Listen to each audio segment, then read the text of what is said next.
کسی کا احسان کیوں اٹھائے،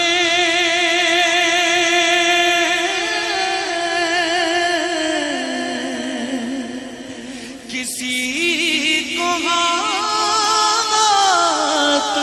کیوں بتائے۔ بسم اللہ الرحمن الرحیم۔ امید کرتا ہوں ہمارے دیکھنے والے اور سننے والے خیر و عافیت کے ساتھ ہوں گے۔ عاشرائے جہنم سے آزادی کا دوسرا وظیفہ، دوسری دعا آپ کے گوش گزار کرنے کی سعادت حاصل کی جا رہی ہے۔ یقیناً جب آپ اکیلے بیٹھ کر اللہ رب العزت کی نعمتوں کا شمار کرنا چاہیں تو یقیناً آپ نہیں گن سکتے ہیں۔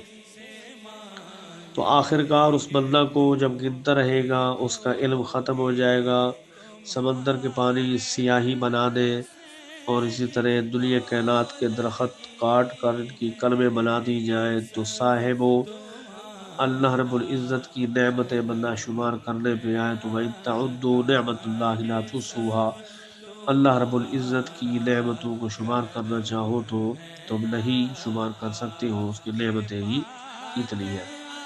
اور میری آپ سے التجا ہے کہ جب کبھی آپ کو موقع ملے تو اللہ رب العزت کی بارگاہ کے اندر اپنے آپ کو اکیلا بٹھا کر اس کی نعمتوں کا چرچا کیا کرے اور کہا کرے، اے رب کریم تو نے کچھ بیکار پیدا نہیں کیا، تو نے سب کچھ بہت اچھا پیدا کیا، تیری سبحان ذات ہے، تو پاک ذات ہے، تو مجھے جہنم کی آگ سے بچا لے۔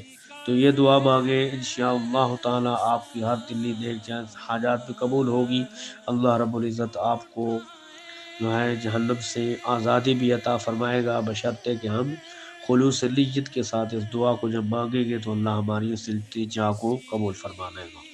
بسم اللہ الرحمن الرحیم۔ ربنا ما خلقت هذا باطلا سبحانك فقنا عذاب النار۔ تمہیں سے مانگیں گے تمہیں دو